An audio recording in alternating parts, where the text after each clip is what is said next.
আমরা যারা এখানে শ্রোতা আছি অধিকাংশই আমরা সনাতন ধর্মাবলম্বী। আমাদের ধর্মকে সনাতন ধর্ম বলা হয়, আবার আমাদের ধর্মকে বৈদিক ধর্ম বলা হয়, আবার আমাদের ধর্মকে আর্য ধর্ম বলা হয়, আবার আমাদের ধর্মকে হিন্দু ধর্ম বলা হয়, অনেকগুলো নাম। প্রথম জিনিসটি জানা প্রয়োজন যে এই সনাতন ধর্ম কোনো ব্যক্তি বিশেষের দ্বারা প্রবর্তিত বা সৃজিত ধর্ম নয়। এই সনাতন ধর্ম কোনো মানুষের মস্তিষ্ক প্রসূত ধারণা থেকে উদ্ভব হয়নি, কোনো মানুষের দ্বারা নির্মিত ধর্ম এই ধর্ম নয়। দ্বিতীয় বিষয় হলো এই সনাতন ধর্মের সংরক্ষক কোনো মানুষ নয়। অমুক এসে সনাতন ধর্মের উদ্ধার করবেন, অমুক এসে সনাতন ধর্মের হিন্দুদের বাঁচিয়ে দেবেন, এটা সম্ভব নয়। কারণ আপনি যাদের কাছে আশা করছেন তাদের যখন জীবনই ছিল না তখনও সনাতন ছিল। সনাতন ধর্মের সৃজনকর্তাও কোনো মানুষ নয়, আবার সনাতন ধর্মের সংরক্ষকও কোনো মানুষ নয়। মন দিয়ে শুনুন, এই সনাতন ধর্ম কে তৈরি করলো?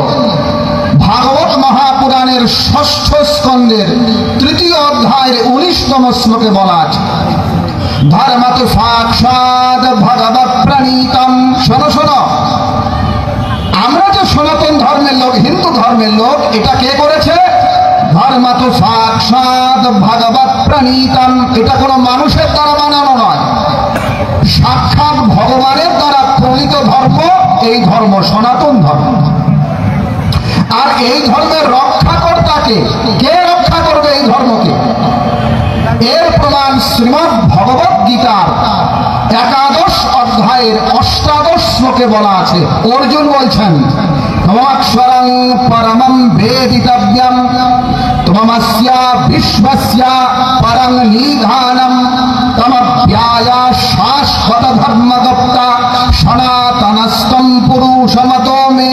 অর্জুন বলছেন, হে ভগবান, হে পুরুষোত্তম, হে পরব্রহ্ম, শাশ্বত ধর্মগোপ্তা, আপনি পরমেশ্বর ভগবান, কেবলমাত্র আপনি এই সনাতন ধর্মের রক্ষক।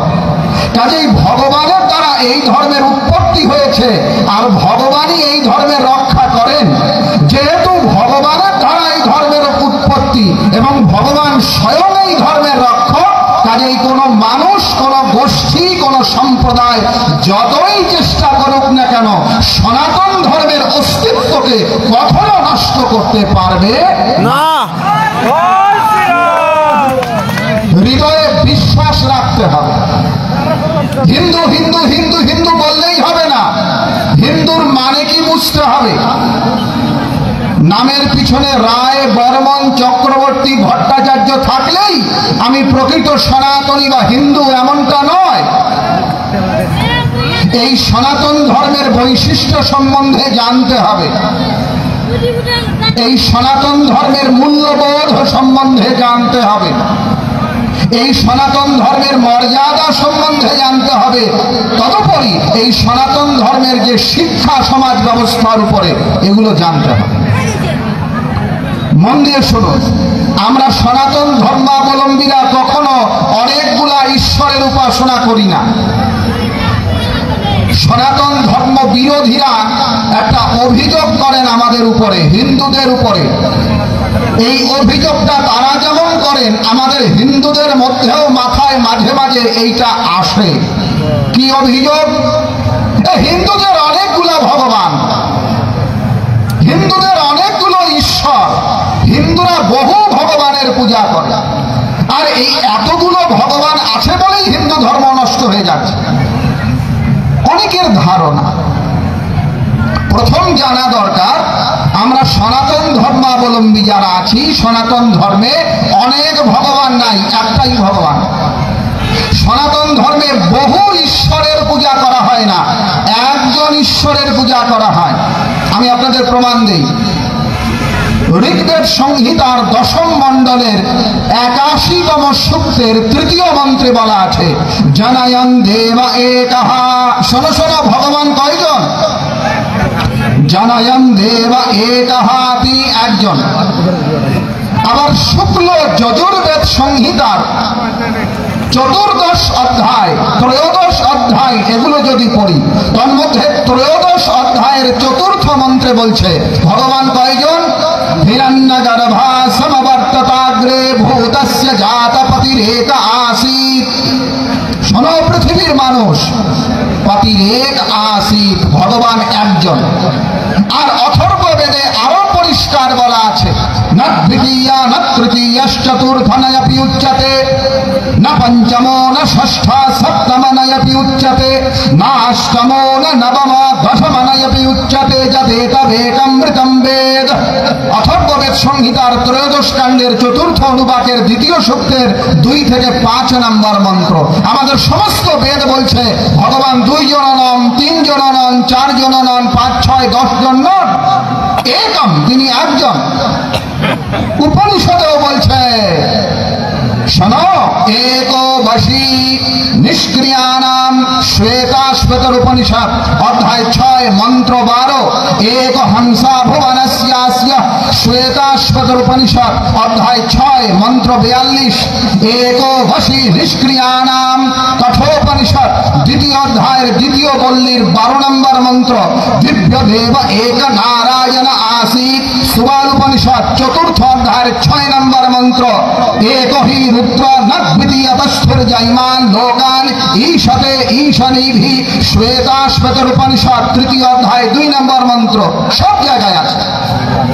কাজে মাথার থেকে এই ভ্রম দূর করা উচিত যে আমাদের ভগবান অনেকগুলো, না, একজন। এখন প্রশ্ন হতে পারে, যদি একজন ভগবান হয় তাহলে অনেকগুলো তো দেখি, কেউ শ্রীরামের উপাসনা করছে, কেউ শ্রীকৃষ্ণের উপাসনা করছে, কেউ শিবের উপাসনা করছে, কেউ গণেশের উপাসনা করছে, কেউ দুর্গার উপাসনা করছে, অনেকগুলো তো দেখা যায়। এটার ব্যাপার কি? তো বেদেই এর উত্তর দিচ্ছে, শোনো, একম সদ বিপ্রা বহুধা বদন্তি অগ্নিং যমম মাতরিশ্বান মাহু। ঋগ্বেদ সংহিতা 1ম মণ্ডল 164তম সূক্তের 46 নম্বর মন্ত্র, একম সন্তং বহুধা কল্পয়ন্তি। ঋগ্বেদ সংহিতা 10ম মণ্ডল 114তম সূক্তের 5ম মন্ত্র, স একা বহুধা সন্নিবৃষ্টঃ।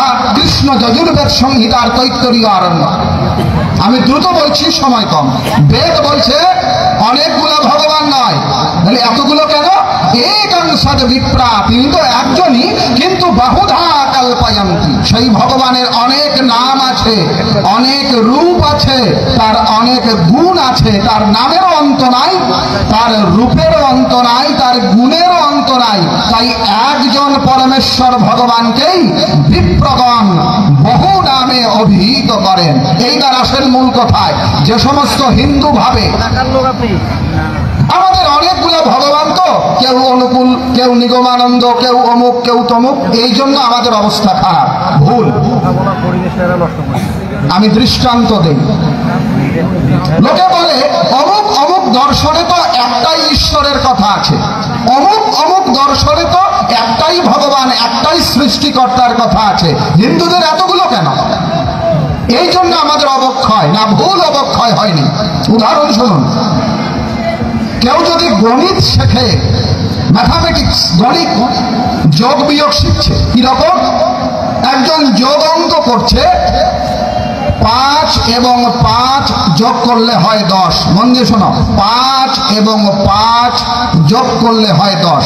এইটুক জানে। ওর বুদ্ধি, ওর মেধা, ওর জ্ঞান এর মধ্যেই সীমাবদ্ধ। কি? 5 এবং 5 যোগ করলে 10। ওই যে টুপি পরা দাদা, ধরেন, ওর বুদ্ধি ওই রকম। আর এই যে মেয়েটা বসে আছে, ও গণিত করেছে, ও অঙ্ক জানে, কিন্তু আরো অনেকগুলা জানে। কিরকম? ও জানে 5 এবং 5 যোগ করলে 10, 6 এবং 4 যোগ করলে 10, 7 এবং 3 যোগ করলে 10, 8 এবং 2 যোগ করলে 10, 9 এবং 1 যোগ করলেও 10। একই 10 সংখ্যাকে নানাভাবে যুক্ত করলে ফল পাওয়া যায়। এইবার আমাকে বলেন, যে ছেলেটা শুধু এইটুকুই জানে যে 5 আর 5 10 বাস, এর বেশি আর আমি জানি না, ও বেশি বুদ্ধিমান, ও বেশি মেধাবী, ও বেশি জ্ঞানী, না যে মেয়েটা এতগুলো ভাবে 10 সংখ্যাকে প্রকাশ করতে পারে তার বুদ্ধি বেশি? হিন্দুরা বলছে এক ভগবান আছে, কিন্তু এক ভগবানের বহু নাম, বহু রূপ, বহু লীলা। তুমি নিষ্ঠা সহকারে এক ভগবানকে আরাধনা করো, যে নামে, যে রূপে, যে ভাবে তোমার অভিরুচি, তুমি নিষ্ঠা সহকারে যদি ভজন করো, ওই ফলাফল 10 হবে। এজন্য হিন্দুরা বলছে আমরা বহু ভগবানের পূজা করি না, কিন্তু বহুত্বের মধ্য দিয়ে এক পরমেশ্বরের আরাধনা করি। ভক্তমণ্ডলী, এটা হিন্দুদের অবক্ষয়ের কারণ নয়, এটা হিন্দুদের শক্তিমত্তার কারণ। আমাদের অভাগ্য, দুর্ভাগ্য, যেটা আমাদের ধর্মীয় শক্তিমত্তার কারণ, আমরা সেইটাকেই মনে করি এটা বোধহয় আমাদের পিছিয়ে নিয়ে যাচ্ছে। যে কারণে হিন্দু সনাতন ধর্ম এতকাল ধরে টিকে আছে। হিন্দু সনাতন ধর্ম এতকাল ধরে টিকে আছে কিসের বলে? বেদের বলে। বেদ প্রাণীহিত ধর্ম, বেদ প্রাণীহিত ধর্ম, বেদ মূলক এই ধর্ম। সুতরাং বৈদিক সিদ্ধান্ত নিয়ে হিন্দুরা টিকে আছে। আপনাদের কিছু কথা বলি। যখন বৃহৎ ভূভারতে বিজাতীয় সংস্কৃতির আক্রমণ হলো, বিশেষ করে ব্রিটিশ সাম্রাজ্যবাদ, তখন ব্রিটিশ সাহেবরা তারা বিভিন্ন কৌশল করে সনাতন ধর্মাবলম্বীদের দুর্বল করার চেষ্টা করেছে। তারা ভাবছে যে সনাতন ধর্মাবলম্বীরা এতদিন টিকে আছে। আপনারা অবাক হয়ে যাবেন, বর্তমানে খ্রিস্টান যতগুলা হয়েছে, এই বর্তমানে স্বাধীন ভারতবর্ষ, স্বাধীন পূর্ব পাকিস্তান আর স্বাধীন বাংলাদেশ, এর মধ্যে যতগুলা খ্রিস্টান হয়েছে তার অত্যন্ত কম খ্রিস্টান হয়েছিল 200 বছরে। মানে 200 বছর ব্রিটিশরা যখন ভারতের উপর শাসন করছে, তখনও তারা বেশি খ্রিস্টান বানাতে পারে নাই, 10, 12, 15 জন, এর বেশি নয়। কেন? কারণ সেই সময় হিন্দুদের ভেতরে, সনাতন ধর্মাবলম্বীদের ভেতরে নিজের ধর্মের প্রতি শ্রদ্ধা ছিল, নিজের শাস্ত্রের প্রতি শ্রদ্ধা ছিল, নিজের মূল্যবোধের প্রতি শ্রদ্ধা ছিল। তারা খেতে পারতো না, কাপড় ছিল না, কিন্তু ধর্মের প্রতি নিষ্ঠা ছিল। তো ব্রিটিশরা ভাবলো এই ধর্মীয় বিশ্বাসকে ধ্বংস করতে হবে। কি করে করব? কিছু মিথ্যা প্রচার শুরু করে দিল। একজনকে দাঁড় করিয়ে দিয়ে বলছে, তুমি বলো যে হিন্দু ধর্মে প্রতিমা পূজা নাই। নাম বললেই চিনতে পারবেন, তার নাম রাজা রামমোহন রায়। নাম শুনেছেন? আমাদের হিন্দুদের পড়ানো হয় হিরো। উনি কি করলেন? উনি বললেন না না না, এই প্রতিমা পূজা এগুলো তো বোকার কাজ, মূর্তি পূজা এগুলো তো বোকাস বেকার জিনিস, এই মূর্তি পূজা করা যাবে না, পৈতা রাখা যাবে না। ব্রাহ্ম ধর্ম তৈরি করলো, পৈতা ছিঁড়ে ছিঁড়ে ফেলে দিয়েছিল। এখানে যারা ইতিহাস পড়ে তারা জানে। রামমোহন রায় যখন দাঁড়া হয়ে গেল, এই সাধারণ কিছু হিন্দু আমাদের মতো, আমরা কিন্তু তাকে সমর্থন করেছিলাম। কিরকম? রামমোহন বলেছে কোনো প্রতিমা পূজা করা লাগবে না, কোনো মূর্তি পূজা করা লাগবে না, উপনয়ন ধারণ করতে হবে না। আমরা ভাবলাম বেশ ভালো তো। কিন্তু ধীরে ধীরে ধীরে ধীরে রামমোহন রায়ের মতবাদ একটা আলাদা ধর্ম তৈরি করলো। ওই ধর্মটার নাম ব্রাহ্ম ধর্ম। তাহলে সনাতনীদের ভেতরে, এই সনাতন ধর্মাবলম্বীদের ভেতরে একটা অংশকে আলাদা করে দিল। কিসের নামে? বেদের নামে। তার নাম রামমোহন রায় ব্রাহ্ম ধর্ম। এইসব ব্রিটিশদের চালাকি বোঝেন? সতীদাহ, সতীদাহ, সতীদাহ। একটা নতুন গল্প, কান নিয়ে গেছে চিলে, কান নিয়ে গেছে চিলে, এইরকম একটা গুজব তৈরি করে দিল। এখনো অনেক হিন্দু বিশ্বাস করে কি জানেন? এই আগেকার দিনে বিধবাদের ধরে ধরে জোর করে আগুনে পুড়িয়ে ফেলা হতো, জানেন? এই কুসংস্কার ছিল। আচ্ছা, তাই যদি হয়, আজকে চৈতন্য মহাপ্রভুর পার্ষদ নিত্যানন্দের জন্মতিথি, নিত্যানন্দ ত্রয়োদশী। চৈতন্য মহাপ্রভুর মায়ের নাম শচী দেবী। তা চৈতন্য মহাপ্রভুর বাবার মৃত্যুর পরে শচী দেবী কেমন করে বেঁচে গেল? তাকে তো আগুনে পুড়ালো না। যদি সতীদাহ প্রথা বাধ্যতামূলক ছিল, জোর করে ধরে ধরে যদি হিন্দু বিধবাদের পুড়িয়ে ফেলা হতো, এমনটাই যদি সব জায়গায় প্রচলিত থাকতো, তাহলে দশরথের মরার পরে তার 4 জন বউ 3 জন বউ এদেরকে তো পোড়ালো না, এরা তো মরল না। কিন্তু ব্রিটিশরা কি করলো? এই সতীদাহ প্রথা, সতীদাহ বলতে কিছু নাই, মন দিয়ে শোনেন, আমাদের ধর্মে আছে সহমরণ।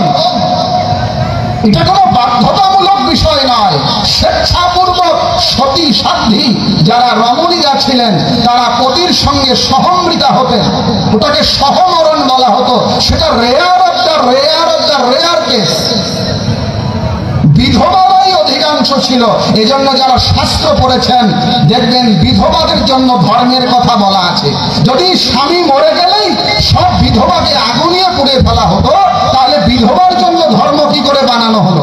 বিধবারা এই করবে, বিধবারা ওই করবে, আরে একটা বিধবাও তো থাকতো না।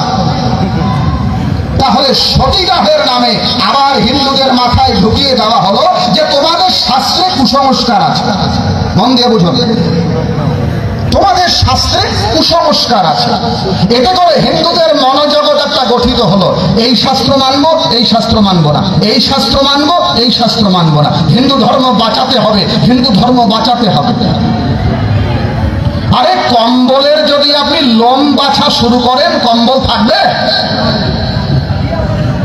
আপনি হিন্দুই যদি না থাকেন, হিন্দু ধর্ম বাঁচাবেন কি করে? হিন্দু ধর্ম পুনর্জন্ম, পূর্ব জন্ম, জন্মান্তরে বিশ্বাস করে। এখন আমরা যদি বলি যে বিধর্মীরা তারা বিদ্রুপ করে পরকাল সম্বন্ধে, এজন্য আমরা শ্রাদ্ধ করব না।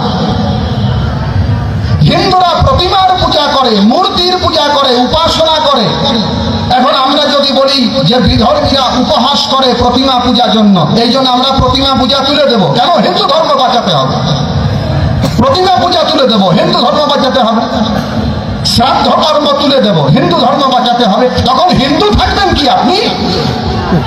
হিন্দু থাকলে না ধর্ম বাঁচাবেন? মাথার ব্যথা হলে মাথাটা কেটে দেওয়ার নাম ঔষধ চিকিৎসা নয়, বরং মাথাটা কি করে সেরে তোলা যায় এইটা চিন্তা করতে হবে। এই জন্য আমি বলছি সনাতন ধর্মের বেদ থেকে শুরু করে যতগুলো শাস্ত্র আছে সবগুলাই সঠিক, কোনোটাই ভুল নয়।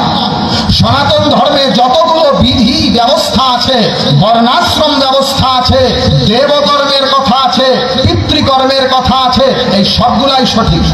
প্রতিমা পূজা কোনো কাল্পনিক বিষয় নয়। যন্ত্র, মন্ত্র এবং তন্ত্র, এই 3টা দৃষ্টান্ত দিচ্ছি। জল, স্থল, নভ, এই 3 জায়গায় পরিব্যাপ্ত আছে বিদ্যুৎ। ঠান্ডা মাথায় শুনবেন, এই গোটা পৃথিবীর সর্বত্র বিদ্যুৎ পরিব্যাপ্ত আছে, বিদ্যুৎ, কারেন্ট, ইলেকট্রিসিটি। কিন্তু বিদ্যুৎকে আমরা দেখতে পারি না। কিন্তু চিন্তা করুন তো, এই যে সামান্য একটা মাইক, এই মাইক নামক যন্ত্রকে ব্যবহার করে বিদ্যুৎ আমাদের কাছে শব্দরূপে প্রকাশ পাচ্ছে। এই যে লাইট দেখতে পাচ্ছেন, এই লাইট নামক যন্ত্রের মাধ্যমে গোটা বিশ্বে পরিব্যাপ্ত যে বিদ্যুৎ, ইলেকট্রিসিটি, সেটা এই লাইট নামক যন্ত্রের মধ্য দিয়ে আলোরূপে প্রকাশিত হয়েছে। তেমনি ভাবে ঈশ্বর সর্বত্র আছে, সব জায়গায় আছে, কিন্তু প্রতিমা রূপী যন্ত্রের মধ্য দিয়ে, মূর্তি রূপী যন্ত্রের মধ্য দিয়ে, আর ভক্তের মন্ত্র, তন্ত্র, আবেগের মধ্য দিয়ে ওই প্রতিমার মধ্যে তিনি প্রকটিত হন। যেমন মাইক নামক যন্ত্রকে ব্যবহার করে আমরা বিদ্যুৎকে শব্দে রূপায়িত করি, যেমন লাইট নামক, বাল্ব নামক যন্ত্রকে ব্যবহার করে আমরা বিদ্যুৎকে আলোতে রূপায়িত করি, তেমনি প্রতিমাকে ব্যবহার করে প্রতিমা পূজার মধ্য দিয়ে ওই নিরাকার নির্লিপ্ত পরব্রহ্ম আমাদের মাঝে সাকার স্বরূপ হয়ে প্রকাশ হন। এইটাই হলো প্রতিমা পূজার বিজ্ঞান। আর আমরা হিন্দুরা কি করলাম? না না না না, প্রতিমা পূজা করা যাবে না। ভুল জিনিস শিখবেন না, মনে রাখবেন সনাতন ধর্মে বৈদিক ঋষিরা যে সিদ্ধান্ত দিয়েছেন সেটাকেই অনুসরণ করে চলতে হবে। এই ধর্ম বৈদিক ঋষিদের দ্বারা প্রতিষ্ঠিত ধর্ম। এই সনাতন ধর্মের ঈশ্বর তিনি সাকারও হন, তিনি নিরাকারও হন। এই ধর্মের ঈশ্বর একজন হন, আবার বহুতে রূপান্তরিত হন, আবার বহু হওয়া সত্ত্বেও এক হন। জন্মাষ্টমীও হয়। হ্যাঁ, সনাতন ধর্মের ঈশ্বর সর্বশক্তিমান, কর্তুম অকর্তুম অন্যথা কর্তুম। ঈশ্বরের অভিব্যক্তি কেমন? তিনি সব করতে পারেন। কর্তুম অকর্তুম, তিনি সব নাও করতে পারেন। আর অন্যথা কর্তুম, বিপরীত করতে পারেন। প্রমাণ শুনুন। দয়ানন্দ আদি ব্রিটিশদের আমলে উৎপাদিত সংস্থান বেদ সিদ্ধান্তের নামে মানুষদেরকে বিভ্রান্ত করে। সনাতন ধর্মে বলছে ঈশ্বর নিরাকার, এটা সত্য, এটা ভুল নয়। ঈশ্বর নিরাকার। প্রমাণ কোথায়? বৃহদারণ্যক উপনিষদ বলছে আরাসম আগন্ধম আচক্ষুষকম। চলো, ঈশ্বরে কোনো রস টস নাই, কোনো আনন্দ নাই, তাকে চোখ দিয়ে দেখা যায় না, বেদ বলছে। আবার এর বিপরীত মন্ত্র শোনেন, আপাত দৃষ্টিতে বিপরীত। একবার কি বলছে বেদ? আচক্ষুষকম আরাসম, না, তাকে চোখ দিয়ে দেখা যায় না, ঈশ্বর নিরাকার। আবার ওই বেদ বলছে ছান্দোগ্য উপনিষদের প্রথম খণ্ডের প্রথম অধ্যায়ের প্রথম খণ্ডের তৃতীয় মন্ত্র, একটু আগে বলল আর আসম, ঈশ্বরে কোনো রস নাই। আবার বেদ বলছে, কি বলছো রস নাই? স এবা রসনাম রসতমঃ পরমঃ, তিনি রস সিন্ধু। বেদ বলছে অশব্দম অস্পর্শম, তিনি, তাকে স্পর্শ করা যায় না, তাকে শোনা যায় না। আর আরূপম, অরূপম, অরূপ মানে তার কোনো রূপ নাই। কোথায় লেখা আছে এটা? কঠোপনিষদ। এইবার ঋগ্বেদ বলবে, আরে কি বলো, ঈশ্বরের রূপ নাই? রূপম রূপম বাহুদা, ঋগ্বেদ সংহিতার 6ষ্ঠ মণ্ডল। ঋগ্বেদ বলছে বহুরূপে তার রূপ, সব রূপেই তার রূপ। রূপম রূপম মাধবাবো ভাবীতি, ঋগ্বেদ সংহিতা 3য় মণ্ডল, তার বহুরূপ। আচ্ছা, আবার বেদ বলছে অপানি পাদো জবনগ্রহীতা, এই ঈশ্বরের হাত পা কিছু নাই। অপানি পাদো, পানি মানে হাত, ঈশ্বরের হাতও নাই, পাও নাই। আবার উল্টা বেদ বলছে ঋগ্বেদ সংহিতার 10ম মণ্ডলের 90তম সূক্তে বলছেন সহস্রাশীর্ষা পুরুষঃ সহস্রাক্ষ সহস্রপাত। আর কি বলো, হাত পা নাই, তার হাজার হাজার হাত, তার হাজার হাজার পা। এখন বলো, যখন বিধর্মীরা আমাদের ছেলে মেয়েদেরকে বই দেখায়, দেখো দেখো দেখো দেখো, তোমাদের যজুর্বেদে বলা আছে না নতস্য প্রতিমা, আর আমাদের বোকা হিন্দু, বোকা হিন্দু আমরা কিরকম জানেন? আমরা ছেলেদেরকে এইরকম 20,000 25,000 টাকার অ্যান্ড্রয়েড ফোন আমরা কিনিয়ে দেই, কিন্তু কোনো বাপ ছেলেকে 4টা বেদের সেট কিনে দেয় না, 2 খণ্ডের ভাগবত কিনে দেয় না। যখন ওই কানে কানে কেউ বলছে, হিন্দু ছেলেকে বলছে, হিন্দু মেয়েকে বলছে, দেখো তোমার যজুর্বেদে লেখা আছে না তস্য প্রতিমা। আমার হিন্দু জীবনে যজুর্বেদ দেখে নাই, চোখেও দেখে নাই। ও ভাবলো ঠিক তো, লেখা আছে ন তস্য প্রতিমা অস্তি, ভগবানের কোনো প্রতিমা হয় না, ঠিক তো। এই যে বেকার বেকার আমরা দুর্গা পূজা কালী পূজা করি, আসলে হিন্দু ধর্মে কিছুই নাই। বাস, আমরা যদি আমাদের সনাতন ধর্মাবলম্বীদের ভেতরে নিজেরাই ধর্মীয় মূল্যবোধ না শেখাই, তাহলে তো বিভ্রান্ত হবেই, আপনি ঠেকাতে পারবেন না। এই জন্য আমি বারবার করে বলছি, ধর্মচর্চা করেন, ধর্মচর্চা করেন। সনাতন ধর্মে কোথাও ভুল নাই, সবটাই সত্য। বেদ থেকে শুরু করে উপনিষদ পর্যন্ত, পুরাণ পর্যন্ত, তন্ত্রশাস্ত্র পর্যন্ত যত অক্ষর লেখা আছে সবগুলাই সত্য। আশ্চর্য লাগে আমাদের, আমরা হিন্দুরাই বলি এই অমুক পুরাণ মানা যাবে না, অমুক মহাভারত। আপনি নাস্তিক বানাচ্ছেন, আপনি নাস্তিক বানাচ্ছেন সমাজকে। এটা মানা যাবে না, ওটা মানা যাবে না। এই জন্য হিন্দু মহাজোটের উদ্দেশ্য যদি হয় হিন্দুদের জাগরণ ঘটানো, হিন্দু মহাজোটের উদ্দেশ্য যদি হয় হিন্দুদের ভেতরে ধর্মীয় মূল্যবোধ জাগানো, তাহলে প্রত্যেকটা হিন্দু ছেলে মেয়েদেরকে ধর্মীয় বেদাদি শাস্ত্র শাস্ত্রসম্মত সিদ্ধান্ত এগুলো জানাতে হবে, শেখাতে হবে, বোঝাতে হবে। এইটা বাদ দিয়ে হিন্দু ধর্মের উদ্ধার করব, এইটা বাদ দিয়ে হিন্দু ধর্মের উদ্ধার করব, এগুলো ভুল জিনিস। বাদ দিয়ে কখনো ধর্মের উদ্ধার হয় না। ভক্তমণ্ডলী, আলোচনার ভেতরে কিছু আধ্যাত্মিক কথা বলার প্রয়োজন। সনাতন ধর্মে দুটো কর্মের উপর জোর দেওয়া হয়েছে সব থেকে বেশি। একটার নাম দেবকর্ম বা দৈব কর্ম, আর একটার নাম পিতৃকর্ম। পিতৃকর্ম কাকে বলে? বলছে পিতা মাতার প্রতি কিছু দায়িত্ব আছে আমাদের। কিরকম দায়িত্ব? জীবিতে বাচ্চাকরণাৎ, মৃতাহে ভূরি ভোজনাৎ, গায়ায়ে পিণ্ডদানঞ্চ ত্রিভির পুত্রস্য পুত্রতা। সন্তানদের কিছু দায়িত্ব আছে বাবা মায়ের প্রতি। জীবিতে বাচ্চাকরণাৎ, কোথায় লেখা আছে এটা? বৃহৎ পরাশর সংহিতা। জীবিতে বাচ্চাকরণাৎ, যতদিন বাপ মা বেঁচে আছে বাপ মায়ের সেবা শুশ্রূষা করো। এই মন্দিরে পালিয়ে গিয়ে যদি তম হৃদয়ং তব আর তদস্তু হৃদয়ং মম, সিঁদুর দিয়ে ভাবছো আমি গোষ্ঠী উদ্ধার করলাম, তুমি নিজেও নরকে গেলে, তোমার গোটা পরিবারকেও তুমি অন্ধকারে ডুবালে। খবরদার।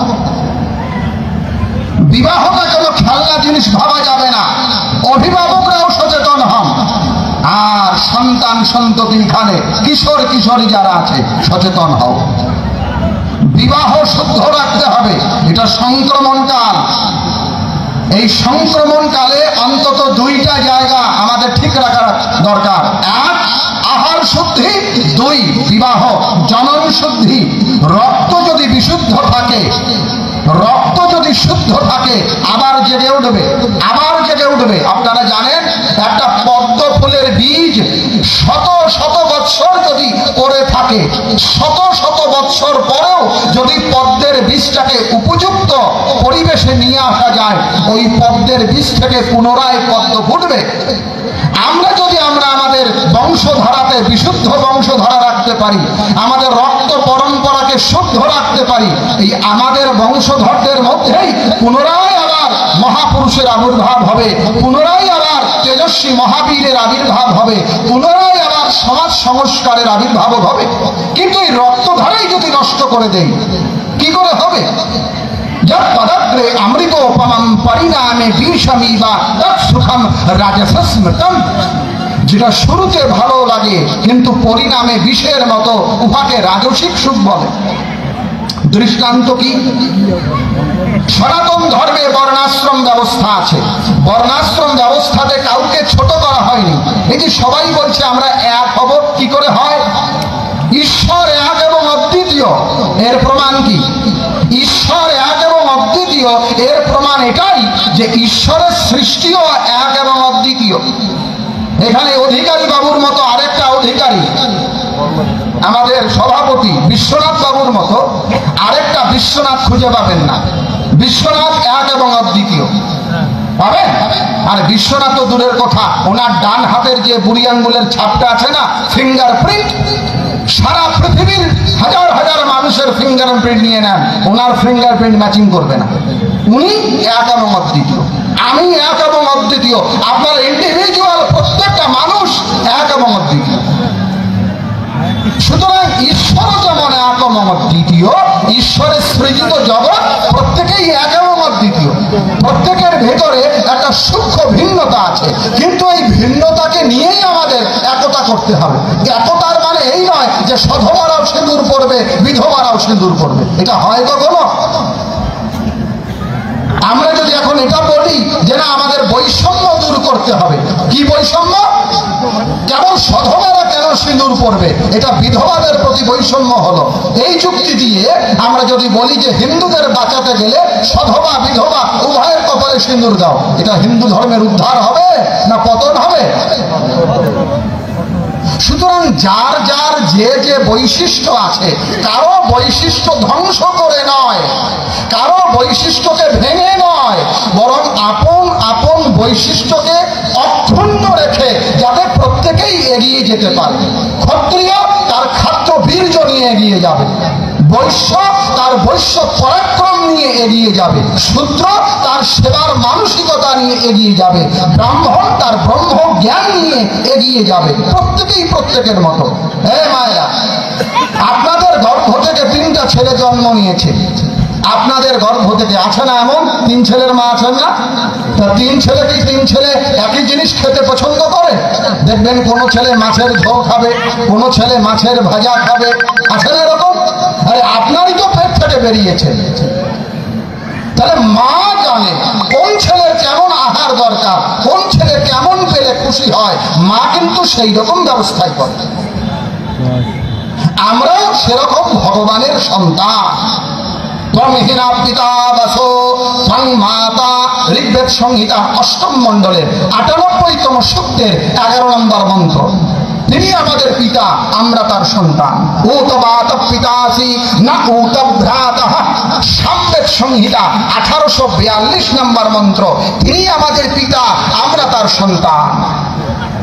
সানহ পিতা জানিতা সবিধাতা, অথর্ববেদ সংহিতা তিনি আমাদের পিতা। যৌনঃ পিতা জানিতা, যজুর্বেদ সংহিতা তিনি আমাদের পিতা।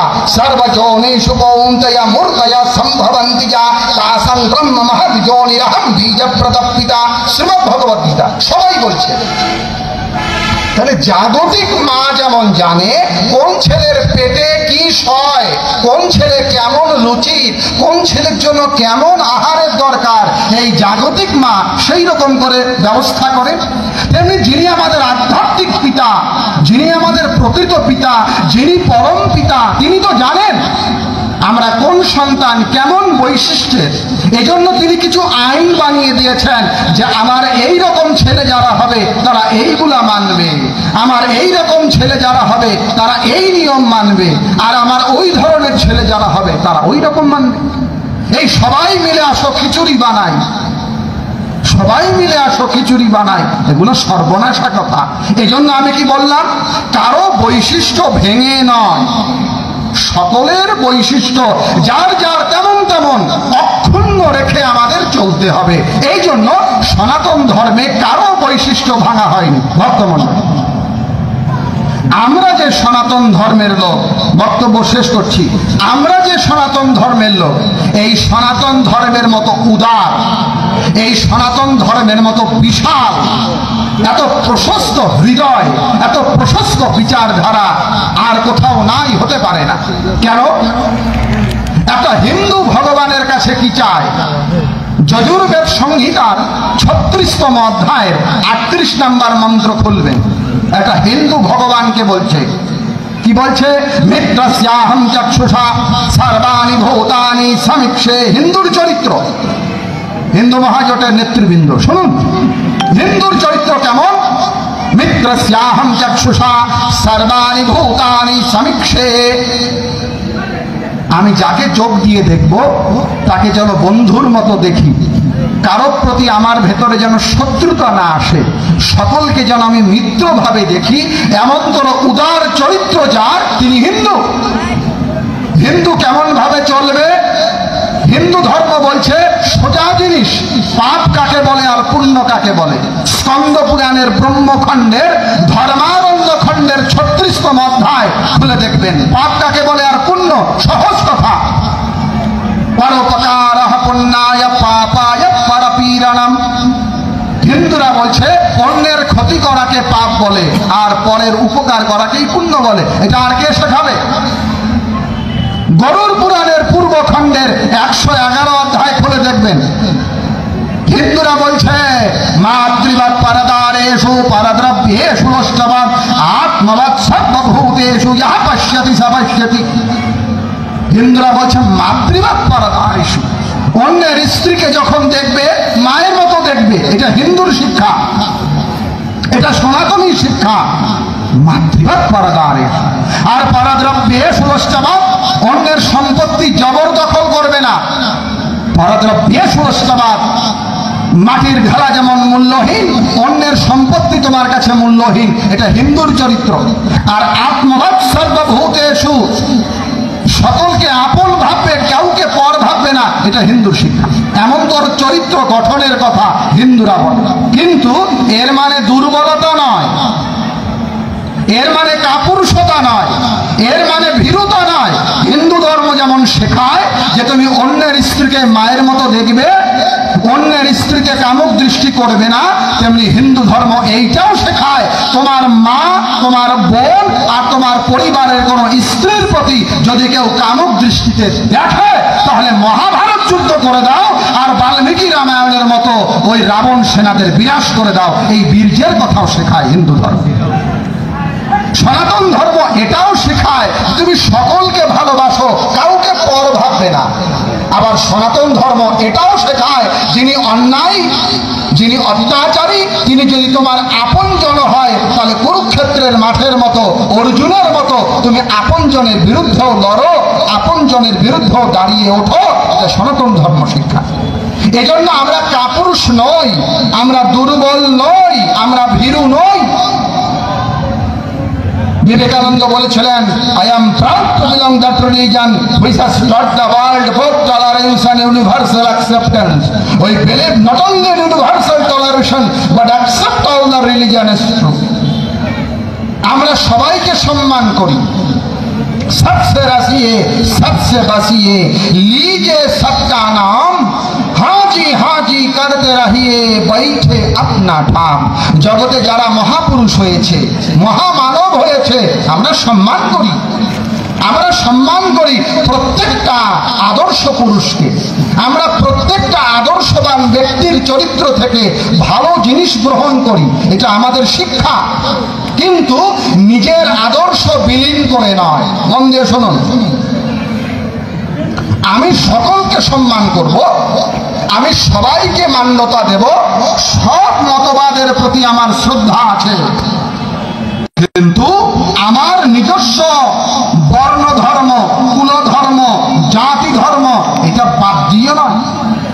জাতি ধর্ম কুল ধর্মের কথা গীতার প্রথম অধ্যায় বলা আছে। জাতি ভেদ কোনো বিদ্বেষমূলক বিষয় নয়, জাতি তো মানতেই হবে আপনাকে, কিন্তু জাতিভেদ বিদ্বেষমূলক নয়। অর্জুন বলছেন জাতি ধর্মাহা কুল ধর্মাহা শাশ্বতাহা, জাতি ধর্ম মানতে হবে। ময়ো দ্বিতীয় স্ববাহিতা স্বধর্মেষু মদাশ্রয় বর্ণাশ্রমম কুলাচার মাকামাত্মা সমাচরেত। কিন্তু এই যে আপন সংস্কৃতি, আপন বংশ মর্যাদা, আপন কুল মর্যাদা, এইটাকে বিসর্জন দিয়ে আমি অন্যকে ভালোবাসতে পারি না, তাহলে ব্যাধিচারী বলে তাকে। ব্যাধিচারী উদাহরণ কিরকম? যিনি পতিব্রতা নারী, যিনি পতিব্রতা নারী তিনি স্বামীকে ভালোবাসবে, স্বামীকে প্রাণের থেকেও ভালোবাসবে। আর স্বামীকে ভালোবাসে, স্বামীকে মানে, এই জন্য স্বামীর যারা পরিজন, আত্মীয় স্বজন, বন্ধু বান্ধব তাদের প্রতিও সম্মান রাখবে, আদর রাখবে, স্নেহ রাখবে, ভালোবাসা রাখবে। কিসের জন্য? স্বামীকে মানে ওই জন্য। যদি কোনো রমণী স্বামীকে বাদ দিয়ে স্বামীর কোনো পরিবার পরিজনের সেবা শুশ্রূষা করতে যায় তাহলে ব্যভিচারী বলবে। সেরকম আমি সনাতন ধর্মের লোক, আমি হিন্দু ধর্মের লোক, আমি সনাতন মূল্যবোধকে মানি, এজন্য আমি সবাইকে সম্মান করব। আর আমি নিজের ধর্মই জানি না, আমি নিজের কৃষ্টি জানি না, আমার গোত্র কি তাই জানি না, আমার প্রবর কয়টা তাও জানি না, কোন বেদের তাও জানি না, আর আমি গিয়ে শুরু করেছি বাইবেল পড়া, তাহলে হবে না। বাইবেল আমি 100 বার পড়ব, ক্ষতি নাই, কিন্তু বাইবেল পড়ার আগে আমার গীতা মুখস্থ হওয়া চাই, আমার রামায়ণ মুখস্থ হওয়া চাই, আমার ভাগবত পড়া চাই। বাড়িতে ভাগবত নাই, রামায়ণ নাই, আর বাইবেল কিনা ধুম পড়ে গেল, খবরদার। এই জন্য নিজের ঐতিহ্যকে রক্ষা করে অন্যকে ভালোবাসো, এইটাই সনাতন ধর্মের শিক্ষা। শ্রীয়তম ধর্ম সর্বস্যা শ্রুত্বা চৈতৎ প্রধান্যতে আত্মনঃ প্রতিকূলানি পরেশান সমাচরে। ভক্তমণ্ডলী, এই সনাতন ধর্ম শাস্ত্র সিদ্ধান্তের উপর চলে।